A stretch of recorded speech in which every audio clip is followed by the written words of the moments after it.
Good morning, students. Today we start a new chapter, that is your chapter number 4, Principle of Mathematical Induction. In the last lecture we have completed the chapter number 2, Relations and Functions, and I also gave you a assignment based on relations and functions. I hope you all will do it. If you have any problem regarding assignment or regarding any chapter or any problem, so you can solve your problem with contact to me or at WhatsApp. So we start this chapter, that is Principle of Mathematical Induction. So इस chapter में हमें बस एक statements हैं, statements कह सकते हैं, हम इसको एल्गोरिथम कहेंगे.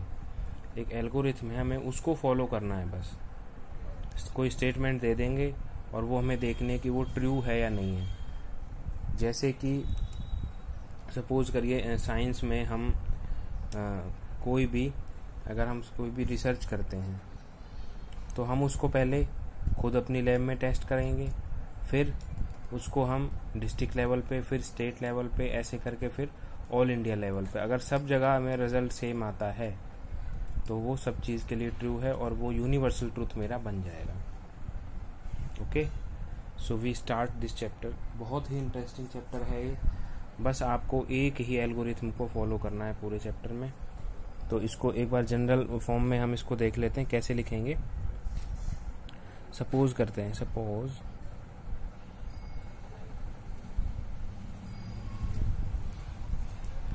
there is a given statement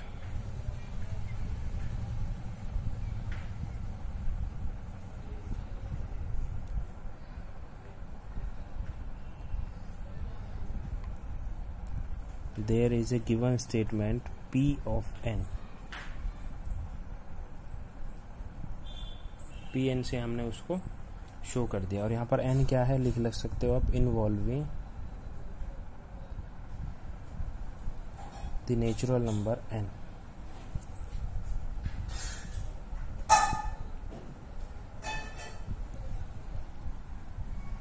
Involving the natural number n.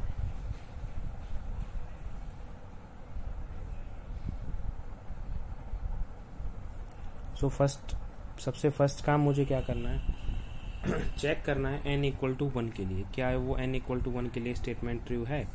तो हम इसमें लिख लेंगे दी स्टेटमेंट. फर्स्ट काम जो मुझे करना है,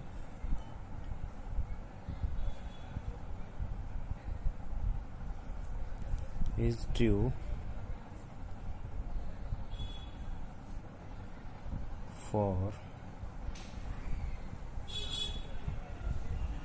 n equal to 1, that is p of 1 is true. And second, if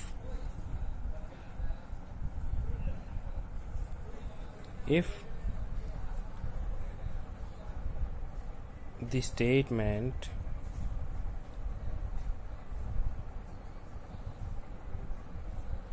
is true for n equal to k, here k is some positive integer.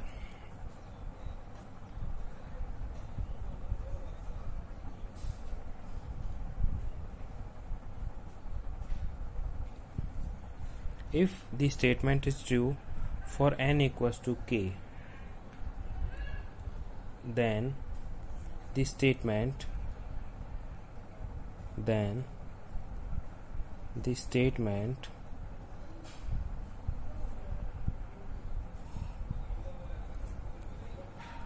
is also true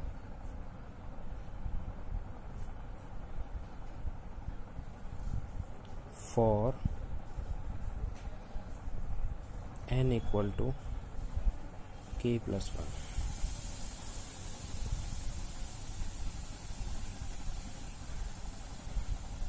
that is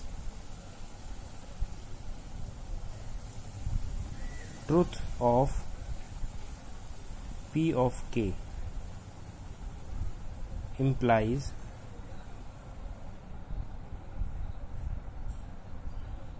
truth of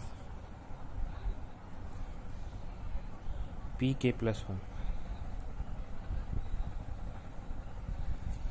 बस अगर ऐसा है तो वो statement मेरी true हो जाएगी, universal हो जाएगी। जैसे कि हाँ, एक बहुत अच्छा एग्जांपल मैं देता हूँ जिस के कारण हम ये वीडियो लेक्चर्स जो है बना रहे हैं और आप इसको मतलब ऑनलाइन आपकी स्टडी चल रही है। तो ये कोरोना वायरस है ना, कोविड-19 जिस कोड वर्ड है जिसका कोविड-19।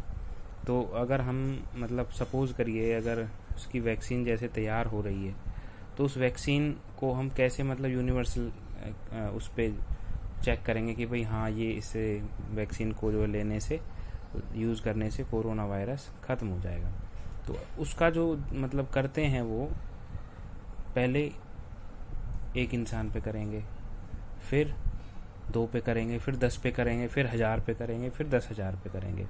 और फिर वो अगर 10,000 पे भी वो मतलब बिल्कुल ट्रू उसका रिजल्ट आता है, एक्यूरेट उसका रिजल्ट आता है, तो वो जो है वैक्सीन यूनिवर्सलाइज हो जाएगी। मतलब कि भाई वो चीज़ बिल्कुल सही है, उसको लेने से, उस वैक्सीन का यूज़ करने से कोरोना वायरस बिल्कुल जड़ से ख़त्म हो जाएगा। बिल्कुल सेम मैथमेटिक्स का ही उसमें यूज़ है। तो इसीलिए ये आपको जो चैप्टर है ये पढ़ाया जा रहा है, प्रिंसिपल ऑफ मैथमेटिकल इंडक्शन, ताकि आप भी अगर कोई रिसर्च करते हैं या कोई चीज़ आप खोजते हैं तो उसको मतलब यूनिवर्सलाइज कैसे करना है कि भाई हाँ हर कोई आपकी बात को कैसे मानेगा। तो उसी के लिए ये आपको चैप्टर पढ़ाया जा रहा है, प्रिंसिपल ऑफ मैथमेटिकल इंडक्शन। यानी इसकी जो मैंने अभी आपको बताया, जो भी मैंने इसका यूज़ बताया वो इस चैप्टर की एप्लीकेशंस हो गई कि भाई हम क्यों इस चैप्टर को पढ़ रहे हैं।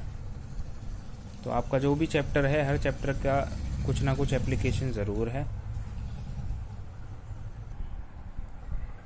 तो अब हम देखते हैं कि ये जो स्टेटमेंट्स मैंने आपको बताई हैं, ये जो एल्गोरिथम मैंने आपको बताई है, इसको यूज़ कैसे करना है।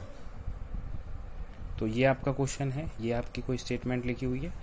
For all n greater than equal to 1 prove that 1 square plus 2 square plus 3 square up to n square is equal to n into n plus 1 into 2n plus 1 upon 6।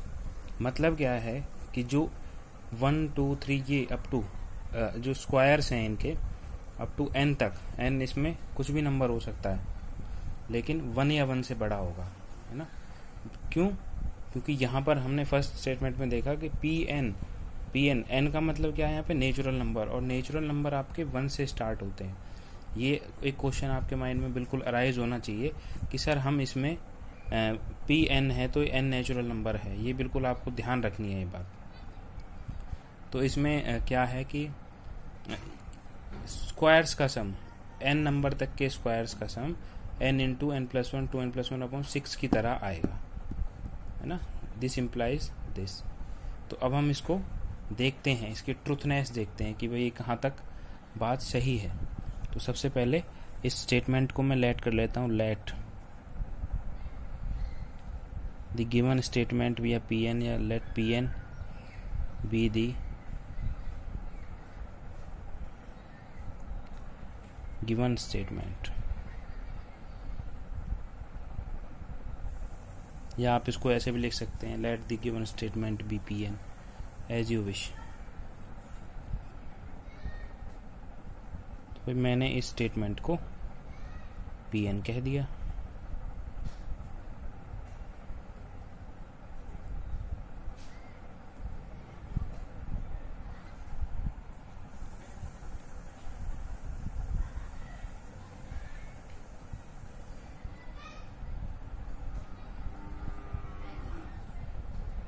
ठीक है जी, अब हम अपना काम करना शुरू करते हैं। तो फर्स्ट क्या था इसमें, first step for n equal to 1। तो सबसे फर्स्ट हम देखते हैं फॉर n इक्वल टू 1 के लिए ये ट्रू है या नहीं है। n इक्वल टू 1 होगा तो p ऑफ 1 हो जाएगा। और पी ऑफ 1 होगा तो ये क्या होगा इधर। अब हम RHS वाला पार्ट हम इसमें लेके चलेंगे बस। अच्छा, पी ऑफ 1 रखो n की जगह, तो क्या हो जाएगा 1 into 1 plus 1 and 2 into 1 plus 1 phone में 6। तो क्या होगा 1 plus 1 2, 2 into 1 2 into 2 into 1 2 plus 1 3 upon 6, यानी 6 अपॉन 6 दैट इज 1। तो पी ऑफ 1 आपका 1 आएगा, बिल्कुल ऑफ कोर्स। तो भाई 1 का सम क्या होगा, कुछ किसी दूसरे नंबर के साथ ही तो सम होगा उसका, लेकिन जब नहीं है तो अकेला है तो फिर 1 ही आ जाएगा। That means this is true. Now for नहीं तो हम एज्यूम कर लेते हैं, assume that P of K is true for some positive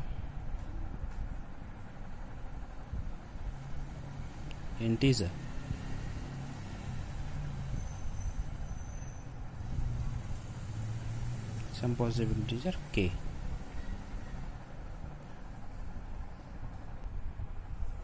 तो अब हम इसको देखते हैं, assuming that P of K is true for some positive integer K। तो अब P of K क्या होगा इसमें भाई, क्या होगा 1 square plus 2 square plus 3 square up to n square is equal to no n square है k स्क्वायर, n की जगह k रख दिया हमने। तो RHS वाली साइड में भी क्या होगा k into k plus 1 into 2k plus 1 to 2k plus 1 upon 6। तो इनका मतलब है कि ये स्टेटमेंट हम इसको इक्वेशन नंबर फर्स्ट कह देते हैं। क्यों? क्योंकि हमारी ये n equal to k plus 1 के लिए इसका यूज होगा। मैंने एज्यूम कर लिया इसको कि भाई ये P ऑफ K आपकी जो है ट्रू है। Now we shall prove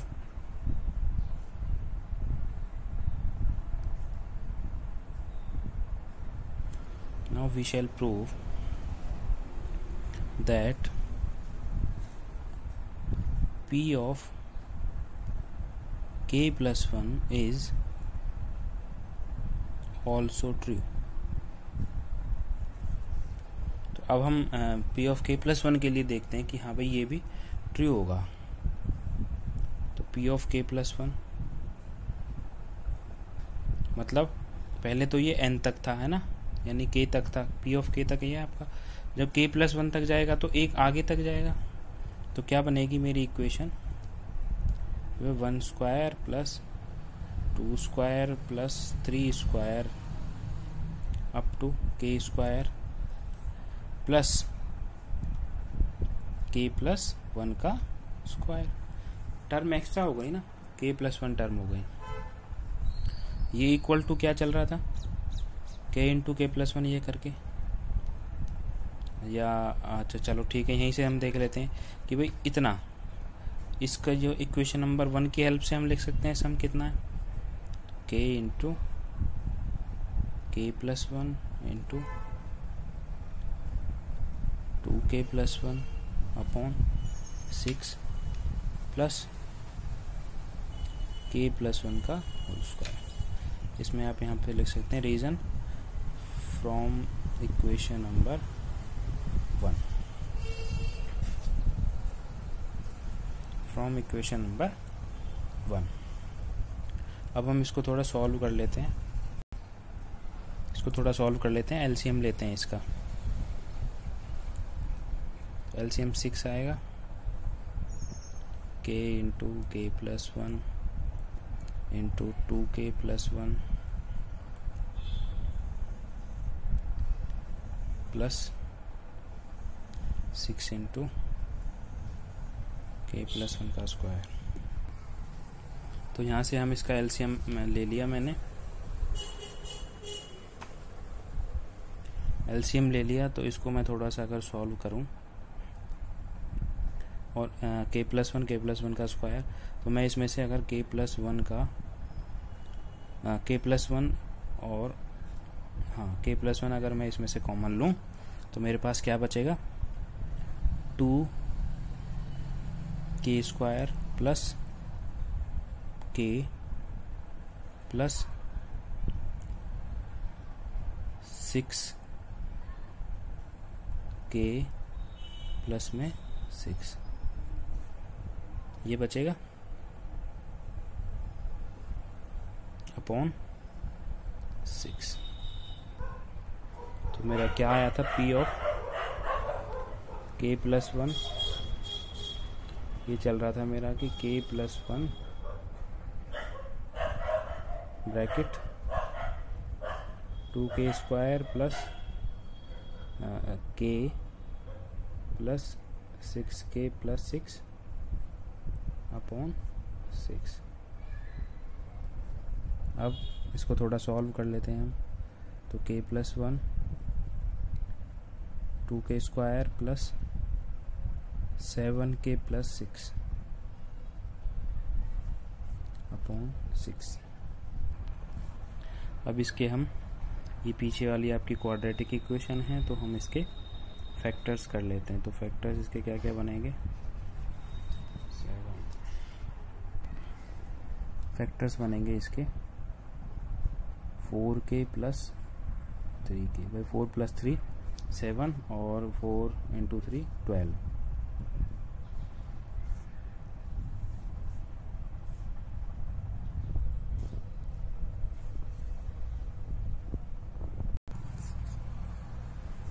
now k+1, इधर से 2k कॉमन आ जाएगा, तो ये k+2 हो गया। इधर से 3 कॉमन आ जाएगा, k+2 हो गया।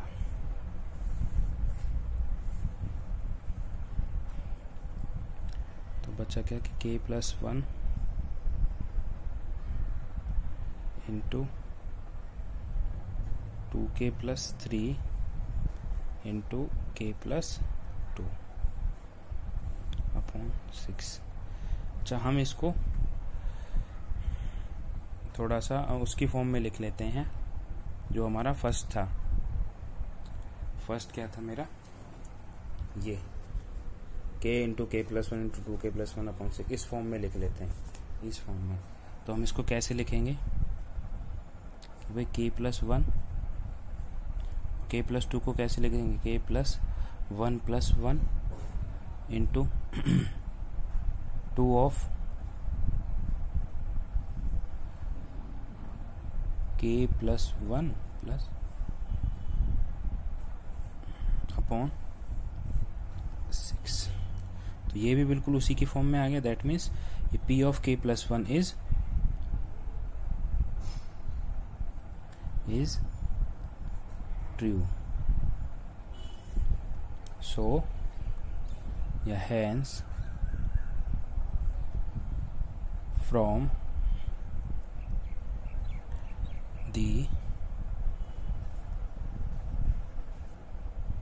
principle of mathematical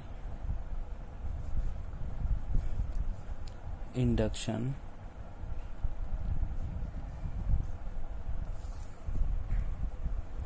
principle of mathematical induction, the statement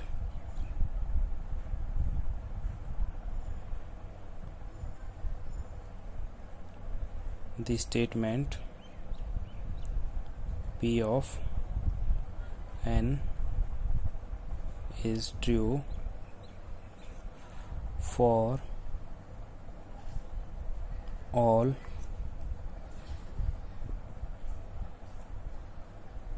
natural number n। तो यहाँ पर आपका ये क्वेश्चन कंप्लीट हुआ है। आप इसको देखिए ढंग से, अगर कोई प्रॉब्लम होती है तो फिर से पूछिए। बस हमें एक ही काम करना है सभी क्वेश्चंस में, इस एक्सरसाइज के सभी क्वेश्चंस में। तो आप एक्सरसाइज को करिए, और आई थिंक एक्सरसाइज में आपके हैं 24 क्वेश्चंस हैं। तो एक बार देख लेते हैं ओवरव्यू इनका। 4.1 एक्सरसाइज है, तो इसमें देखिए सेम वही इन सभी का सम जो है 3n-1/2। तो सबसे पहले n = 1 के लिए हम लेंगे, तो क्या होगा 3 - 1 2/2 1 हो जाएगा, तो ये 1 के लिए ट्रू हो गया। फिर pk के लिए p के लिए n = k के लिए मैं एज्यूम करके चलूंगा कि ये ट्रू है, और k+1 को भी मैं ट्रू प्रूव कर दूंगा। तो ऐसे ही मुझे सभी क्वेश्चंस में आपको ये देखना है, सभी में आपको देखना है। If you have any doubt related to this exercise, then you can contact me or WhatsApp me. Okay, thank you.